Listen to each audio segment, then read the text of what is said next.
やー、世の中にはたくさんの時計がありますけど、いろんな時計を見てると目移りしてしまって、あれも欲しいしこれも欲しいが for the rules ってなっちゃいますよね。でも中にはかっこいいけど自分のファッション、キャラクターに似合わないとか、なかなか付けこなすのが難しい時計ってありますよね。ところがそんな時計に限ってめちゃくちゃ魅力的みたいな、これ付けこなせたらかっこいいんだろうなっていう、ある意味憧れに近いようなモデルが。そこで今回はそんな時計に注目して、私が考える付けこなせたらかっこいい時計を4本厳選してみましたので紹介していきたいと思います。それでじゃあ早速ですが、まず1本目の付けこなせたらかっこいい時計はこちら、パネライのルミノールです。イタリアを代表する高級時計ブランドパネライ、そのフラグシップモデルであるルミノールは軍用時計をルーツに持つだけあって視認性が良くてシンプルなデザインが特徴です。さらに大きなリューズガードがより武骨な印象を与えていますっていう感じのモデルなんですけど、とにかくですね、でかいんですよね。この時計かつてのデカーツブームの火付け役となっただけあって、でかくて厚い、存在感が圧倒的だがそこがいい。すごく男臭くてかっこいいじゃないですか。でも腕周りがしっかりしていないと、どうしても浮いてしまうというか、違和感があるというか、着させられてる感があるというか、そんな印象を与えてしまいがちですよね。特に最近はチー薄、私が勝手に言い張ってる小さくて薄い時計ブームなんですけど、でもそういう時計が注目されている中で、このデカーツを堂々と付けこなせたらめちゃくちゃかっこよくないですか？それこそバキバキに鍛えた太い腕にルミノールが乗ってたらかっこいいと思うんです。ハリウッド俳優みたいに。アーノルド・シュワルじゃねえが。真に鍛え抜かれた肉体を持つ者のみがつけることを許された時計ルミノールっていうのは少し大げさかもしれませんが、これこそまさに付けこなせたらかっこいい時計と言えるのではないでしょうか。では続いて2本目に行ってみましょうか。2本目はこちら、タグホイヤーのモナコです。タグホイヤーを代表するモデルの一つで、モナコグランプリをオマージュして1969年に誕生したこのモデル。この時計のすごいところは、世界初の角型防水自動巻きクロノグラフであるというところなんですけど、それだけではなくてデザインもすごく個性的ですよね。スポーティーでありカジュアルでもあり、爽やかな印象を受けますよね。それでどの辺が付けこなすのが難しいのかっていうところですが、さっきのルミノールと同じで、そもそも大きいっていうのもあるんですけど、それとは別にルミノールとはまた違った難しさもあると思ってまして、それがこのモナコのルーツにあるんです。モナコってスティーブ・マクイーンが栄光のルマンで着用したことで脚光を浴びて人気に火がついてるんですよね。というだけあって、なんとなくイケイケで華やかな人がつけているイメージがあるんですよね。デザイン的にかなり特徴があって主張が強いじゃないですか。なんとなくその雰囲気に負けてしまうと言いますか、私もかっこいいなと思うんですけど、自分のキャラクターと合ってるかっていうとなんか違うかなってなってしまうので、なんとなく躊躇する系の時計なんですよね。それでここまで言って思ったのは、この時計に限って言えば、かっこいい人がつけるからかっこよく見えるのか、あるいはこの時計をつけこなせる人がかっこいいのか、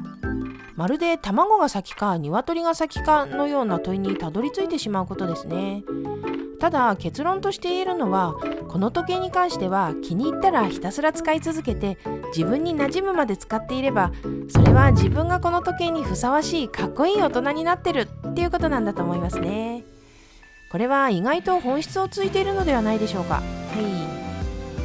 では続いて3本目です。3本目はこちら、マラソンのナビゲーターデイトパイロットです。あれ？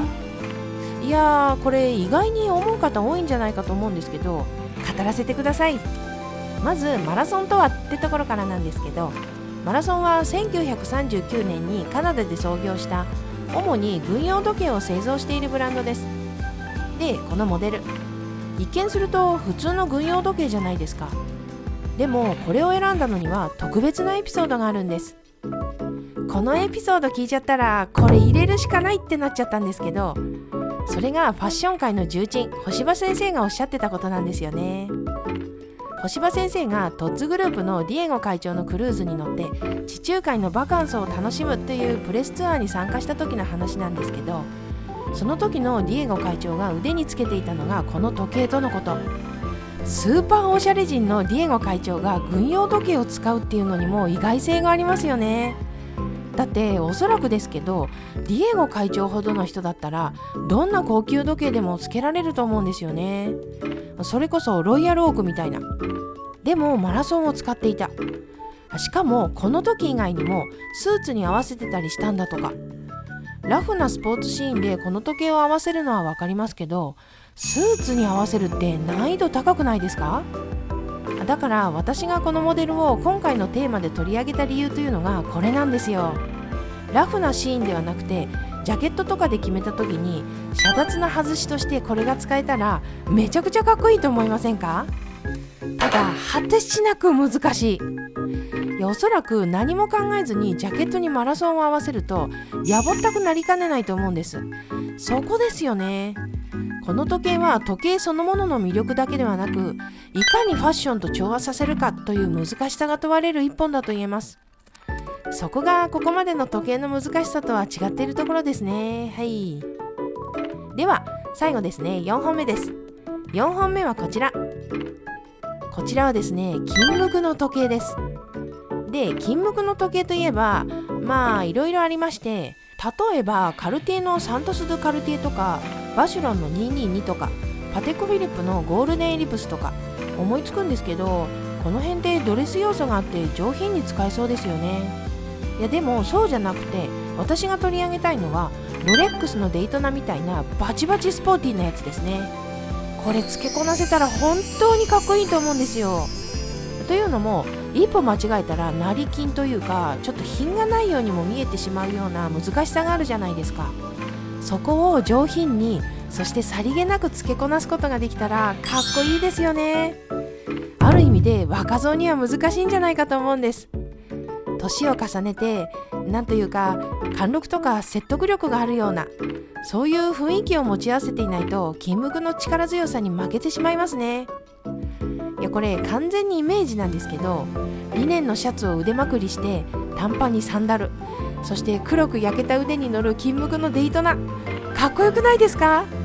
いわゆるちょい悪的な、いや今だとイケオチですか。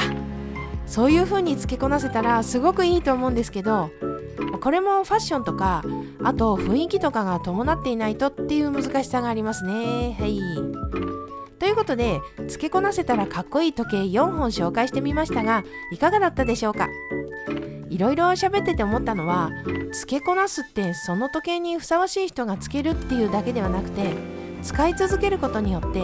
いつの間にか自分に馴染んで付けこなせるようになるっていう方法もあるんじゃないかと。だから最初は違和感があるかもしれませんが、好きな時計であればもうとにかくつけてみるっていうのも大事かなと思いましたね。いやただルミノールなんかはごつい腕が必要かもしれませんがねはい、そんな感じで今回はこの辺で締めたいと思います。今回の内容、みんなの時計選びのヒントになれば嬉しいです。ニコ。いやー、今回は付けこなせたらかっこいい時計というテーマでやってきましたけれども、改めて並べてみてみると全体的にイタリアの伊達男感のある時計が並んじゃってますねいや多分これ干場先生が出てくるような某媒体にめちゃくちゃ影響されてるんでしょうね、きっと。動画を作るためにいろいろリサーチしていると、ついつい特に時計にまつわる話を割と見ちゃってるからでしょうね。私自身で言えばフランス的なフェミニンな感じのが好きなんですけど、時計で言えばカルティエになるんですかね。上品な感じがすごくいいですよね。常々パリジェンヌになりたいと思って生きてますからいやでも本編に登場したのはその対極にあるモデルが多かったですね。なんか最近イタリア的なたけだけしいのも流行に流されない普遍的な良さみたいなのがあるんじゃないかと思っていまして、ああいう時計をさらっとつけこなせる男性ってすごくかっこいいじゃないですか。自分にはないものだからこそちょっと羨ましいというか憧れちゃうんですよね。そんな心理が今回の時計選びの背景にあるんじゃないかと思いましたね。はい、そんな感じで、それじゃあまたね。